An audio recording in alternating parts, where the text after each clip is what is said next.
Greetings, everyone. This is Emery, your host for this season of the first Global Podcast series.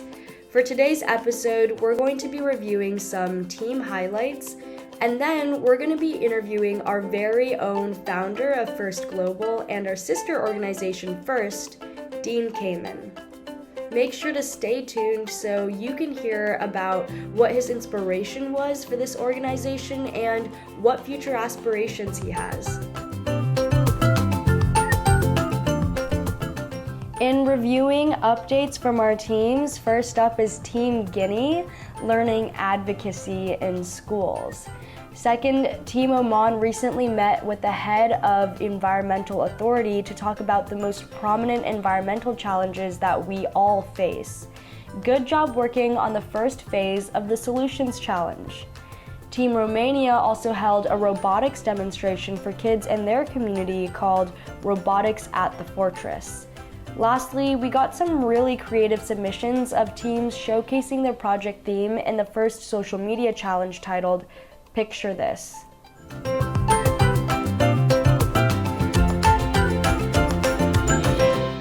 For today's episode, we're interviewing our very own founder of First Global, Dean Kamen.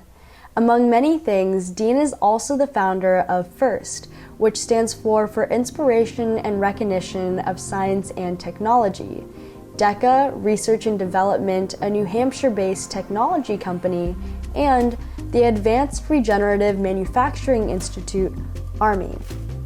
Now, many people might know Dean for being the inventor of the Segway, but there's really so much more. As an inventor, Dean holds over 1,000 US and foreign patents, many of them for innovative medical devices that have expanded the frontiers of healthcare worldwide. Some examples of his inventions include the first wearable infusion pump, the at-home portable dialysis machine, the iBot personal mobility device, and even a water vapor distillation apparatus called Slingshot. As our founder, Dean is committed to inspiring STEM and youth everywhere, so make sure to stay tuned to hear what advice he might have. Now, welcome to the First Global Podcast, Dean. Okay. Take it away, boss. Okay, so let's begin with the first question. Well, you founded First about 32 years ago and then founded First Global about 27 years later. What inspired you to make that step? Was that a polite way of asking me, why did it take you an additional 27 years to worry about the rest of the world? The answer to your question is actually both simple but complicated. I started First here in my community and in my country. And year after year, as it grew, it attracted more and more international companies. Almost every major tech company you can think of is already very global. And without any effort on my part, as the years went by, teams that would come to regional events and teams that would come to the championship events at First would be from well over 100 countries. And we didn't do anything inside First to specifically plant the seeds of the First competition around the world. It was our sponsors and our mentors and our members that were just spreading by grassroots around the world. But I realized after 27 years, while we were in many, many countries, we certainly weren't in all countries. And I believe that First is such a positive impact on any kids that have the opportunity to participate. It's unconscionable that we don't give all kids everywhere in the world the opportunity to participate. So I said, okay, I can't push First with its current structure to start running regionals and do all the things it does in the US around the rest of the world. But what I could do, which is what I did do, is why don't we create a model like the Olympics? And here's what I mean by that. The Olympics didn't invent shot putting or marathon running or any of what are now considered the traditional sports of the Olympics. These are mostly Greek sports, throwing a javelin, throwing a weight like a shot put, running, swimming. Those were things that you did 2,000 years ago. But to bring the world together, the Olympic Committee was formed well over 100 years ago to create a place that the world could convene and cooperate in a fun competition, hopefully to get people to know each other and cooperate. And I said, okay, they didn't invent those ancient sports, but they used them to bring people together. But no matter how big or no matter how small a country is, only one team per country would go to this Olympics each year or each 4 years. And I thought, why don't I use that same model? And just like the Olympic Committee didn't invent those ancient sports, they also didn't invent basketball, which is a big deal in this country, right? Or they didn't invent soccer, a relatively new invention. But once those sports were well defined and had rules that were understood, they could be incorporated in the Olympics. And so the Olympics, the modern Olympics, has a modern sport like basketball. So I said, now that we've got first well-defined and well-established here, and in many countries people are playing it, why don't we do what the Olympics did? Except I couldn't go to the other Olympics and say, let's bring a sport like robotics to you. So instead I said, let's form a new Olympic Committee, the way they formed the Olympic Committee over 100 years ago to take the ancient sports and get it up. I said, let's form the first global committee, and it will start going to every country in the world, telling them they get to send one team to an event for a well-established sport first. But the goal was, by setting it up separately and saying the threshold was we only need one team per country, it's realistic no matter how small the country is. It's realistic to go to a country and say, get a team, because that'll expose you to teams from every other country in the world. It'll get you to see this fantastic program that after 27 years had proven to be so powerful in those countries that were lucky enough to participate in first. And so we'll use First Global to essentially spread the word and plant the seed in every country in the world. And the hope was not that one team from one school in each of these countries is going to change their country, but the awareness that their country had a team here, that country is going to say, well, we want to do well. So we'll get a bunch of local teams. We'll build out, the way First does, a whole regional in our country, and we'll spread the word that STEM is every bit as much fun and every bit as exciting as every other sport you can think of. But as we've said for years, the only difference between our sport and all the others is in our sport, every kid can turn pro. There aren't millions of open jobs at the NFL or the NBA. No sport has millions of people making money in a career doing it. But there's a desperate need in every country in the world for kids that understand how to write code and how to solve engineering problems.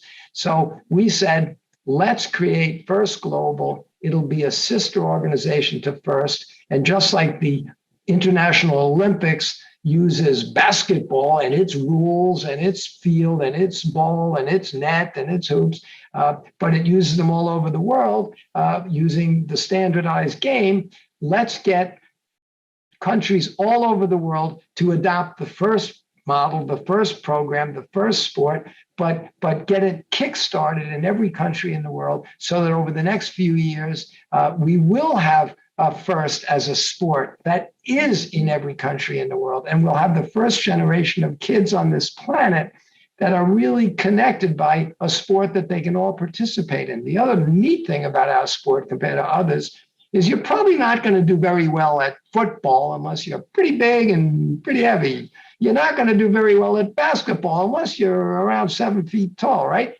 But we have a sport where it doesn't matter, males, females, tall, short.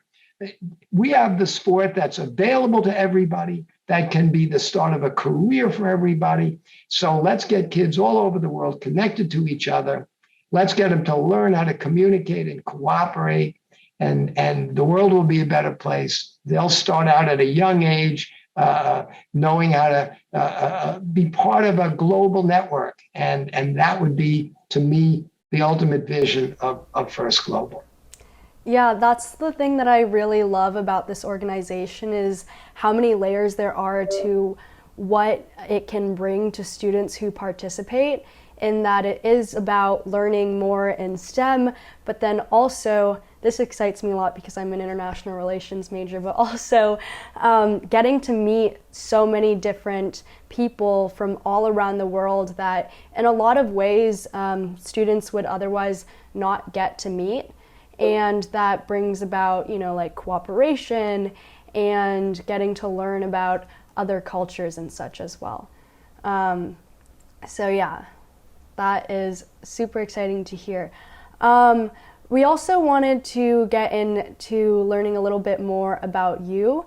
So as the founder of DECA Research and Development with more than 800 employees, you've also founded multiple nonprofits and are involved in so many other organizations and initiatives. So you must be incredibly busy. And I wanted to give our listeners a little sneak peek insider view into the life of Dean. Can you describe what your day-to-day looks like? I wish I could describe my day-to-day. I know a lot of people work hard at having structure in their life. They plan things. They plan lots of things. Some people plan so much it drives me nuts. I, unfortunately, am probably exactly the opposite. I don't make plans. I seize opportunities. I never know from day to day and sometimes from minute to minute what's going to happen next, what opportunity might arise, who might present themselves as somebody that I could get them to commit to FIRST or to some of our medical projects. And whether it's a business leader, a government leader, a Nobel laureate, a young, smart kid from California, at any moment, I'm prepared to jump on an opportunity if it could advance any of the projects that I think are important. I spend all of my waking hours working on things that I think are very important. I've been accused of spreading my interest far and wide, and people have said to me, why do you work on so many different kinds of things? And the first time I was asked that, I was really confused by the question, because I said, I don't work on a lot of different kinds of things. Everything I work on has a bunch of very similar things.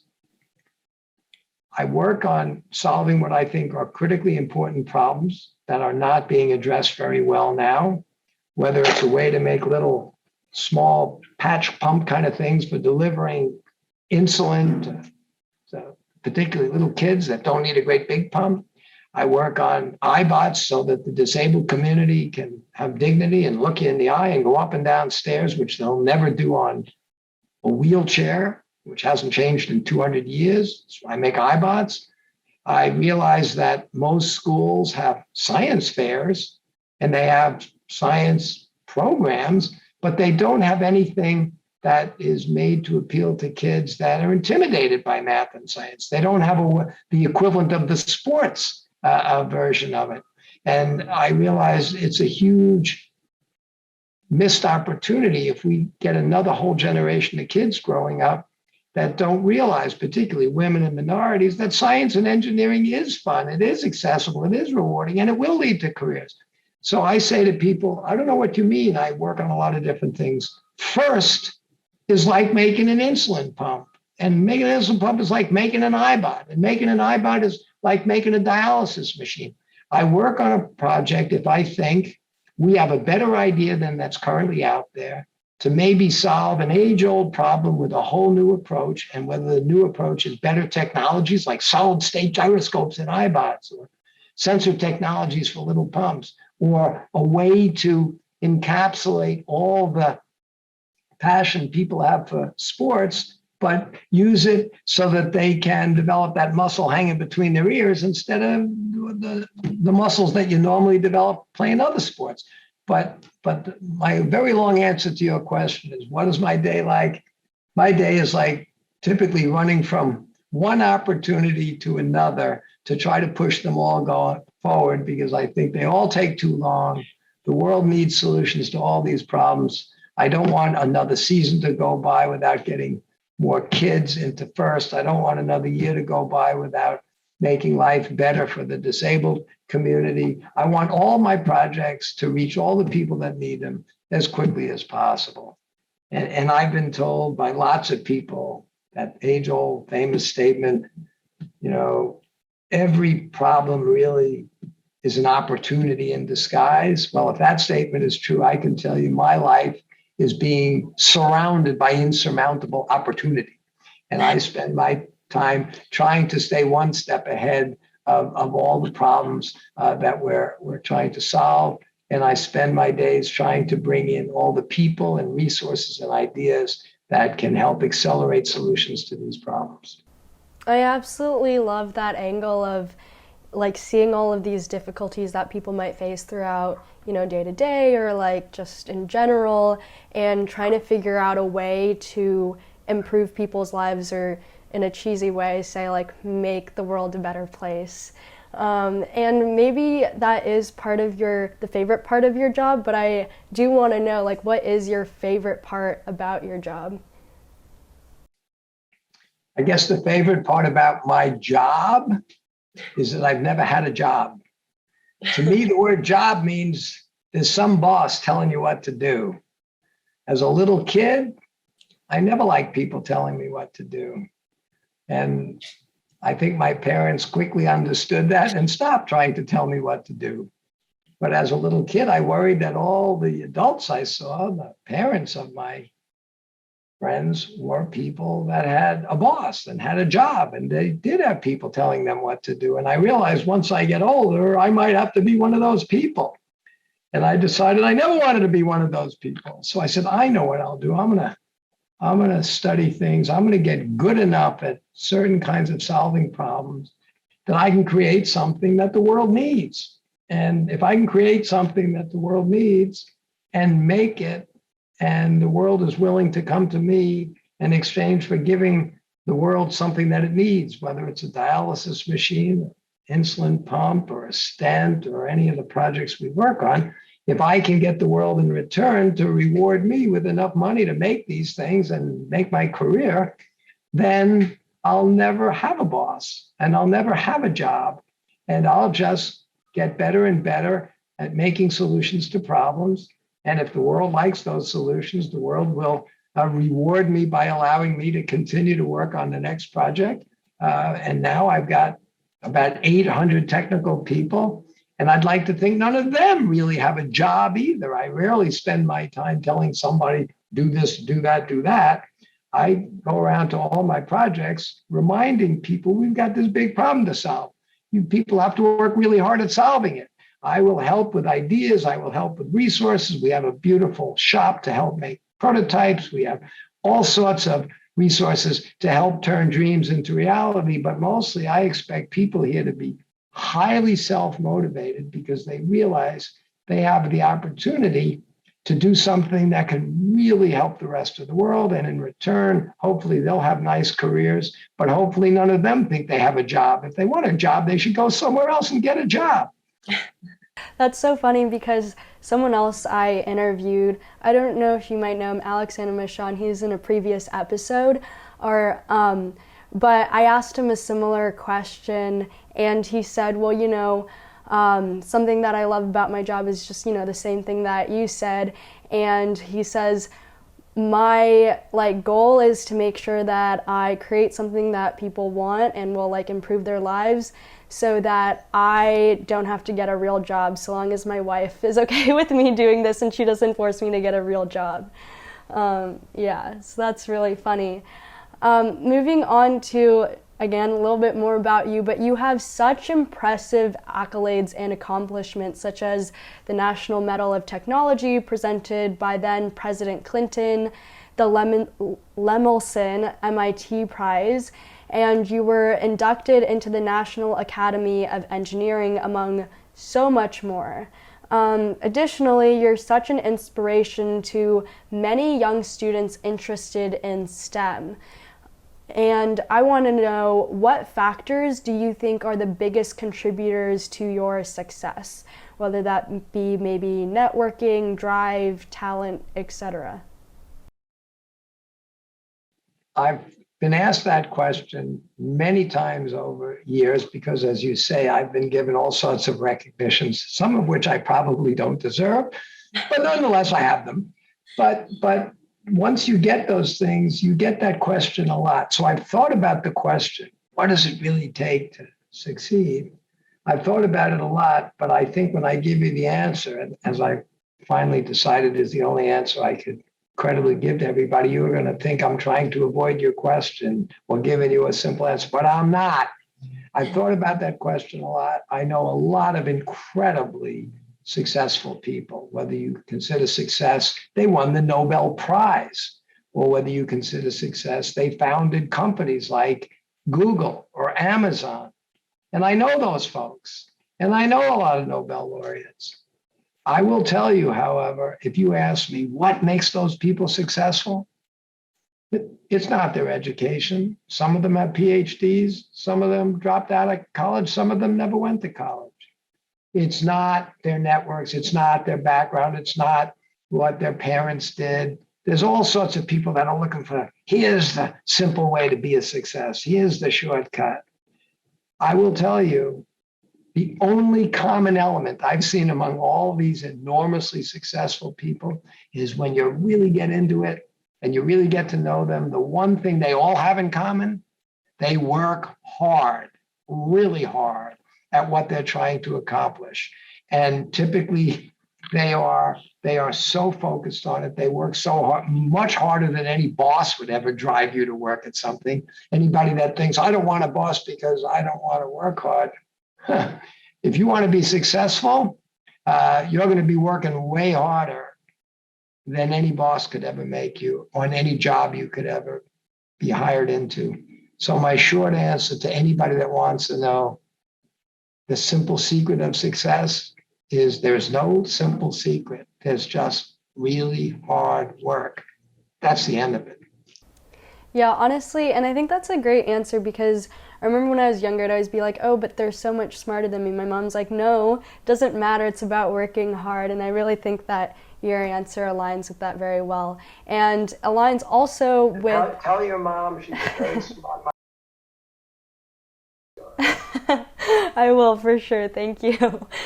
But yeah, along those lines, in terms of like working hard, you know, it can't be magic that produces the results that you have, you know, not just the accolades, but the real products that you're able to produce. For example, those more than 1,000 patents, both US and foreign, and many of which are medical devices. So it's awesome to see about all of what the inventions that you've contributed to and how that has contributed to the medical field. What inspired you to make these inventions? Maybe you might want to go into a few specific ones to give some examples, or also I wanted to ask what motivates you to continue to invent? So to the first part of your question, what motivated me to start any of these? As I said when we started, I'm not a guy that has big plans. I never had a life plan. And when I started making medical products even, it was never a plan to have a company to make medical products. I was still in high school and my older brother was in medical school. And my older brother's a brilliant guy. And he'd come home and he'd say, I'm working on trying to save babies with cancer. He was an MD, a medical doctor, and a PhD with an expertise in pharmacology. He was trying to develop better drugs to help babies, in many cases, neonates, newborns that already had leukemia or other cancers. Mm-hmm. And he would come home and he'd say, I think I have an understanding of what treatments could be that would work, but these babies only weigh a pound or to a kilogram. I can't use the equipment in a hospital to put drugs into them. It can't do it in small enough quantities with great precision. So I would go into my parents' basement and I would make something for them that would take precision little syringes and give them a way to make precision drug delivery possible with these little battery operated boxes. And I didn't do it as a business. It never occurred to me it would be a business. Because for one thing, as I tell everybody, brothers don't pay you anything. So I would give him these things, but he would do his research with them. And he would go to both his hospital where he was working at Yale University, a very prestigious university, at Harvard, a very prestigious university. And he'd come back and say, hey, Dean, I showed this thing to a bunch of my professors, and they see some big opportunities, not just for this very rare disease I'm working with, babies with leukemia, but for instance, adults walking around that need insulin every day for their diabetes. So I started making a slightly different version of the pumps to help these other folks that he was introducing me to. And most of them said, hey, if you can get those to higher quantities, the world could use thousands or tens of thousands or hundreds of thousands of those things. Okay, so I moved out of the basement and started with some of my friends to make more of them. And then as I started working with the medical community, I would listen to other areas where they were frustrated that there wasn't a technology available that could improve the lives of their patients. And I don't know medicine and pharmacology, but if they could reduce their problem to, I have a solution on the biology side, on the medicine side, if you can help me with a technology that can make this thing practical, we'll help give people a better life. So we started making other kinds of drug delivery systems and other kinds of pumps, and then dialysis machinery. And the next thing you know, I'm in the business of trying to support these doctors around the country that can very, very well articulate what their need is, but didn't have the engineering expertise or resources to create the solution. So I would create the solution for them. And if we could deliver a better life to people, we'd start making more of these things. And again, many people know me as the Segway guy, but even the Segway came from one of those medical issues. When we saw that the disabled population that are confined to a wheelchair can't even get up a curb. They can't get in or out of their own house. They can't go on any rough terrain. They can't take a book off a bookshelf because they're down so low. I said, this is crazy. With modern technology, we ought to be able to have them, quote, stand up. The reason you can stand up on your little feet with your tall body is because you're always balancing. The proof of that is you lose your balance. Maybe you had too much to drink. You can't stand up. You fall down. Mm-hmm. So we said, now that there's technology to make solid state gyroscopes that can help us understand balance, and we have high energy storage batteries, and we have high performance, reliable electric motors that can do what the muscles do in your legs. And we have processors that can take the information from things like accelerometers and gyroscopes and process that information and send it to these motors. We ought to be able to simulate human balance as an engineering solution to a problem. And once we can make things balanced, we can put them on a small footprint, like two little wheels. And once we can put them on a small footprint, those wheels can go from stairway to step to step to step. So we can make one that will climb stairs, that will leave people at standing height, that can go into all sorts of different terrains. And we said, let's do it. So we spent years developing the iBot, eye-level robot to carry people around. But once we had that done, we realized if we take all the complicated systems off of it that allow it to go up and down stairs and do these things, we could use that very same software and those very same gyroscopes and accelerometers and everything we learned how to do to make human balance a reality for the disabled population, put it in a platform and let everybody else have fun with it. And we call that a Segway. But because it was there's way more people that could have fun with the Segway, fortunately, than there are people that need an iBot, I became instantly more known as the Segway guy. And then people thought I made the iBot for the disabled community because of the Segway. But that's completely wrong. I made the Segway as kind of a fun little project that grew out of our medical solution to a really important need of the disabled population. And if you ask me which of our projects, which I think was part of your question, was we most proud of, I certainly am not being politically correct. I can't answer that. I can't answer it because these projects are so different they can't be compared. how do you compare making an insulin pump that might help 1 million people with a prosthetic arm that you can put on a veteran that gave literally his or her arm for this country, and an IED took it away from them? Well, fortunately, there's a very, very small number of people that need those arms. But if they need them, they really need them. And we instantly change their life. And how are you going to compare which you're more proud of, restoring an arm to a vet who gave his or her arm for this country, or a insulin pump, or an iBot, or a dialysis machine? You can't compare them. They're all very different. But for the people that need them, they're all life-changing. So I've come down to say to people, I'm equally proud of all those projects, but if you ask me which one will have the most long-lasting impact on the world, that's easy. First, and First Global. Because every product I just described, I'm hoping, will soon be obsolete. We'll make better versions of them, or other companies will make better versions of them. Or eventually we'll say nobody needs an insulin pump anymore because we've cured diabetes. Nobody's going to need a dialysis machine anymore because we're going to give them replacement organs that we're growing right next door in another one of our projects.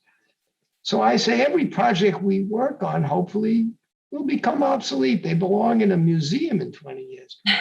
But the people that will put them in those museums, there's an entire generation of kids around the world that if we can inspire them to develop that muscle hanging between their ears, and they can all go out there and tackle these problems. And as proud as we are of what we did today, they can say, oh, we'll do much better than that next year or next decade. I think the most long-lasting, impactful legacy will be First and First Global. Because if innovation is so important to the world, then the most innovative thing you can do is create more innovators. And that's what First and First Global do. So all of our projects, I'm very proud of. The one that over time will be most enduring and have the most global impact is First. Yeah, I want to keep along the line of like things that you're proud of. It could be fun to talk about. But as you mentioned, that is one of the questions I was going to ask you. And you talk about First and First Global in general being big projects that you're really proud of. But I wanted to ask you within First Global, what your proudest moment has been.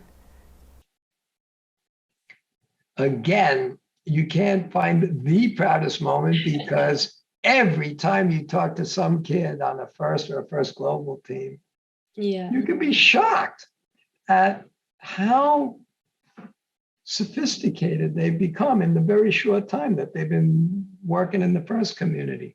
They're poised, they're mature, it's amazing. And when you talk to their teachers or the mentors or the parents, they'll tell you, yeah, Dean, what you're seeing now is an incredibly focused. We're very proud of that student. But what you need to know, Dean, is First and First Global had a lot to do with that. Once they got involved with First, it isn't the technology, it's the community, it's the teamwork, it's the relationship with the other kids, and it builds on itself. And so what am I most proud of? Every single one of the kids that has done something that would make anybody proud is what I'm proud of. And there's now 1 million of them or more. And I'm hoping that number will be exponentially increasing over time.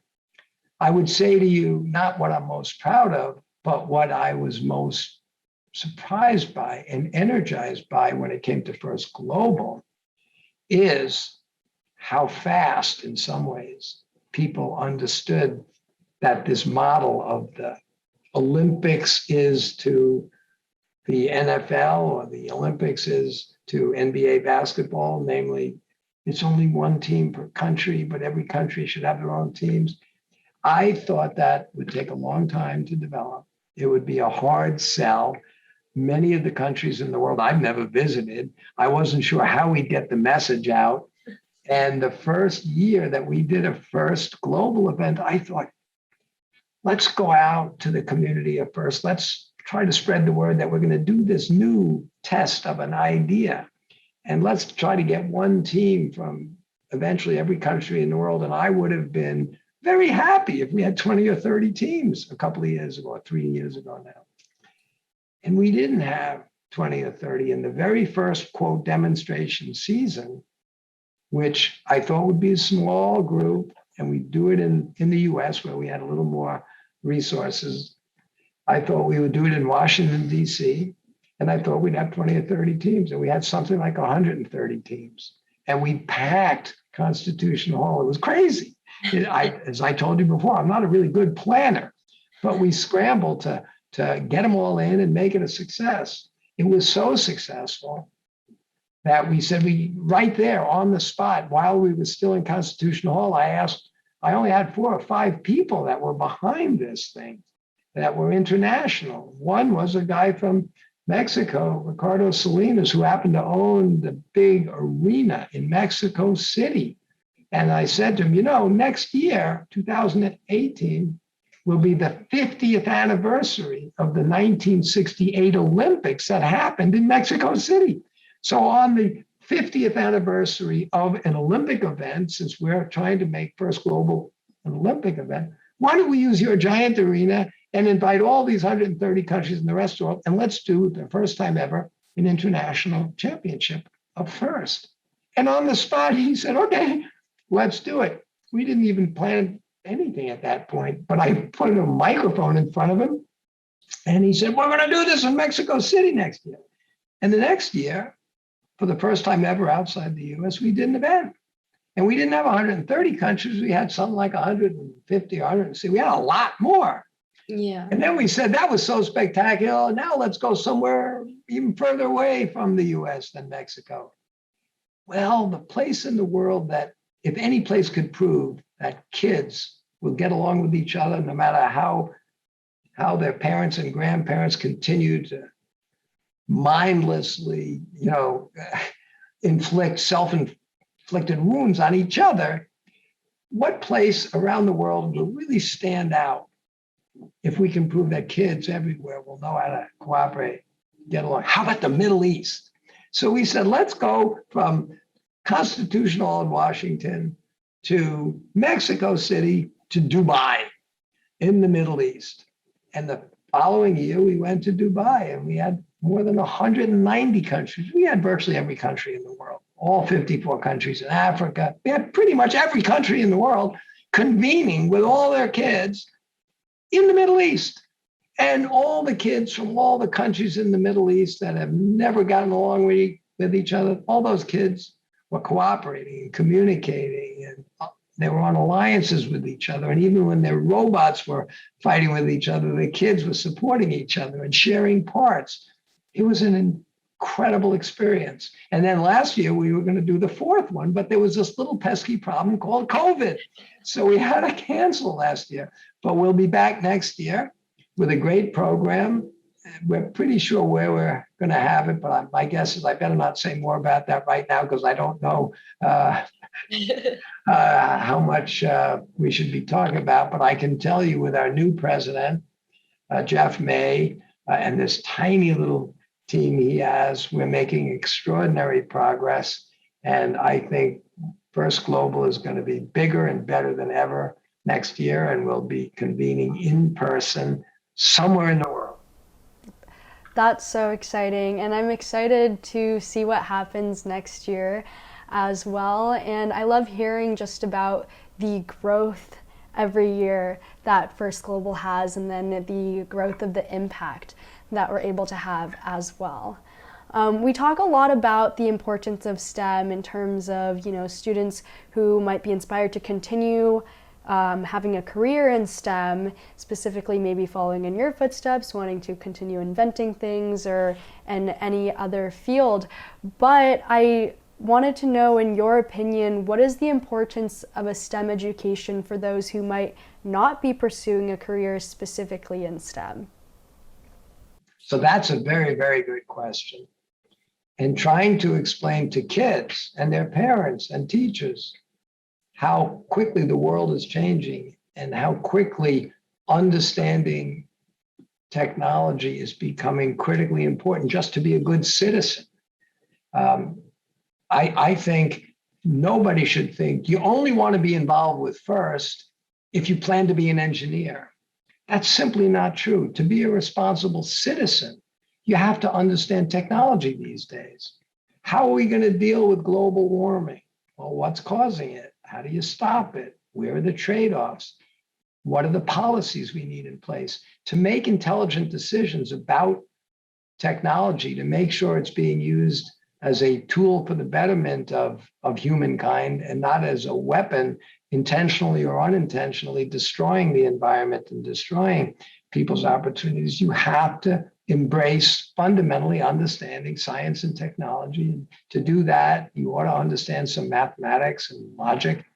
But those people that say to me, well, my kids don't want to be engineers, or I don't think they want to do that. My answer to those people is, well, maybe you didn't want to become a journalist, but I'm sure you believe it was important that you know how to read and you know how to speak.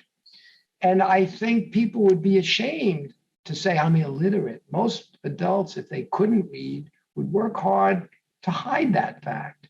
But you see many adults today, particularly women, who think somehow it's okay to say, even it's endearing to say, oh, math, I never did anything.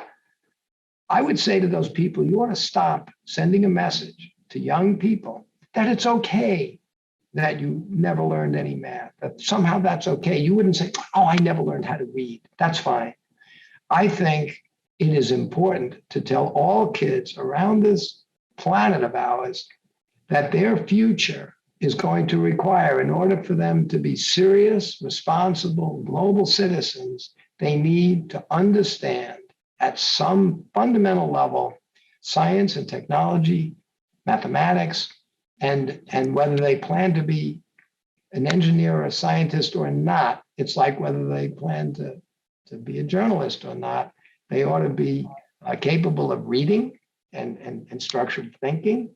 And nobody wants to be considered illiterate. I think nobody should want to be considered innumerate. And we have to fix that perspective. And First, I hope, and First Global will fix that perspective. And it'll make all serious government leaders, industry leaders, teachers, parents recognize their kids have to have some fundamental understanding of technology and mathematics. Yeah, I certainly agree. I think, even for me, I don't think sciences were like my strongest suit ever, but it's so important to be scientifically literate. And no matter like what it is that someone might want to go into, like being able to read data even is going to be so important in what people deem as humanities fields, if that's like government research or even, being a staff writer or a policymaker or something. It's so important to be able to understand what it is that's going on through data, through science, and So I totally agree with that so much. Now I wanted to jump into, again, your roles in First and First Global, right? Not only are you an inventor and entrepreneur and the founder of these nonprofit organizations with a clear mission for inspiring STEM, what role do you play in these specific fields? So, truth be told, I am not very involved in the day-to-day operation of either First or First Global. As I said to you before, and I wasn't being falsely modest, I am not a good planner. I am not a good organizer. I know that to succeed and to scale things up, you need good planners. You need good organizers. That's not me. But to get something new off the ground, you have to have something that you're trying to plan. And in order to organize a trip to get to someplace, you need to know where you want to go. And sometimes the vision of what you want to do is almost more important to have clearly understood by everybody involved than the details of the plan. Because I don't care how bright the light might be, if you don't know that's where you're trying to get, you're not going to know to follow that light. Mm-hmm. So I would say my major contribution to either First or First Global has been to keep bringing the ideas that can maybe give direction to the planners and give hopefully resources and it's much, in my mind, it's much harder to get people to really do something well unless they really understand how important it is. Nobody chases that general across that field risking their life because of the 10-point plan. The only people you can get people behind a cause like that is they're a patriot or they're concerned about something really important. Mm-hmm. And I think if I have any contribution that I've made to First and First Global, it's to maybe give people a sense of why this is so important, mm-hmm. and maybe remind them that we got to stay focused because we're in a global race. There is a race going on right now across this planet with 8 billion people. And that race is between catastrophe and technical competence. And whether the catastrophe that's going to take us down is global warming, environmental issues, COVID, self-inflicted wounds, terrorism, cybersecurity, you name it. Where are we going to get the next generation of solutions to healthcare needs? How are we going to feed 8 billion people without destroying our planet? How are we going to give everybody energy without causing more global warming? Mm-hmm. These are all critical problems that are going to need to be solved by better technical solutions. And I think this whole planet of ours is in a race between catastrophe and technical competence. And I don't want catastrophe to win that race. Mm-hmm. So I believe my mission at First and First Global is to remind people about what the race is and what the goal is and try to help them come up with ways to get us there. But once that vision is clear and once the objective is clear, I kind of get out of the way and I let people that know how to organize things, organize them and get it done. So, First headquarters is right across the street. I rarely am there. And First Global, while it's somewhat virtual, Jeff May is down in Washington. Almost his whole team is in Washington. And I have never visited their office. I visited an office a couple of years ago that they had. I think they've moved out of that office. But I am not somebody that on a day-to-day basis is deeply involved in the details. We have extraordinary people inside First that help with all the details and schedules and kits and everything it takes to make a successful program. And they'll ask me, Dean, help us get such and such to donate more stuff for the kid, or help us get this city to host our event. Or I might be able to help in with a Rolodex, but I'm not doing day-to-day work in either of those organizations. I would say if you got the truth out of most of the people in both of those organizations, they'd say, Dean mostly shows up with a lot of chaos and gives us a lot of homework and doesn't tell us how to get the homework done, and he runs away. And that would be pretty true. I certainly do think, though, that as you've mentioned, having that vision and being a leader for people is so important. The number of people I've asked, what inspires you about First Global? And I think at least 2 people I've talked to have said, well, have you heard Dean talk? So that's certainly super important. And I do want to hear a little bit more about what your vision is for First Global. I know you say you don't do the nitty-gritty day-to-day thing, but what direction do you see First Global going in the future? I would like to see First Global transition from being what can be done on the limited resources of the few people that I've tapped over the last few years to help us make it happen. I mean, realistically, you need funding. You've got to have staff and you got to have them move around and you got to have equipment, some of which is donated, but some of which isn't. And the entire funding to get it all done and keep all the people moving is because I run around with my little cup begging and groveling for people to help. And like in any startup, you go to family and friends to get your startup going. But to scale up First Global, just like the Olympics, they don't run around with a cup. they have a valuable resource because they know millions, hundreds of millions of people tune in to watch the Olympics. And because hundreds of millions of people will watch it, the people that run the Olympics say, I'm not asking you to do this for philanthropy. This is a good marketing opportunity. This is a good opportunity for your brand to show that you're supporting something important like this international thing called the Olympics. I think we have something that has all the benefits and all the advantages of the other Olympics. Plus, we're giving kids incredibly valuable skill sets that the world really needs.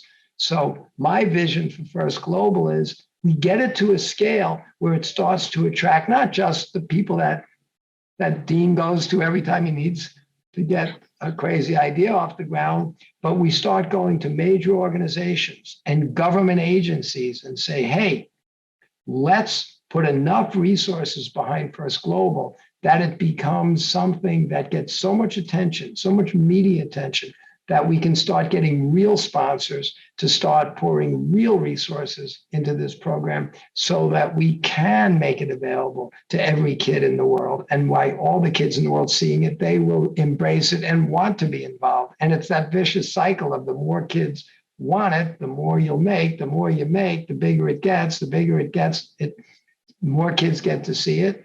And that's the goal. So what I hope is over the next few years, First Global becomes so valuable as a proof of concept that visionary business leaders of international companies, visionary political leaders of countries that understand the importance of getting more kids more educated for their own countries. I'm hoping that we become the place that serious organizations go to and say, we want to help you. We want to be branded with you. We want to show our association with this program so that we can help it get to every kid in the world. That's my vision. That's my goal. Amazing. And now we're spiraling down to one of our final questions. A lot of our listeners, as you know, are young students who might be interested in pursuing a career in STEM. What advice do you have for our audience listening right now? I would say to every kid that thinks they want to spend a long time, and for kids, their life is a long time in any one field, the thing that will be most critical about any STEM field is it's changing very, very quickly. You want to do journalism. People need to hear stories, and stories are about comedies or tragedies. There's a good guy, there's a bad guy. And whether you go and look back to ancient stories, whether you look at what Shakespeare wrote or what you look at modern stories, they're all pretty much the same, whether it's boy meets girl or whatever. But the world of tech changes so quickly that the skill sets that allow you to participate and create a solution to a problem today are so vastly different than what those skill sets and what those technologies were even 10 years ago.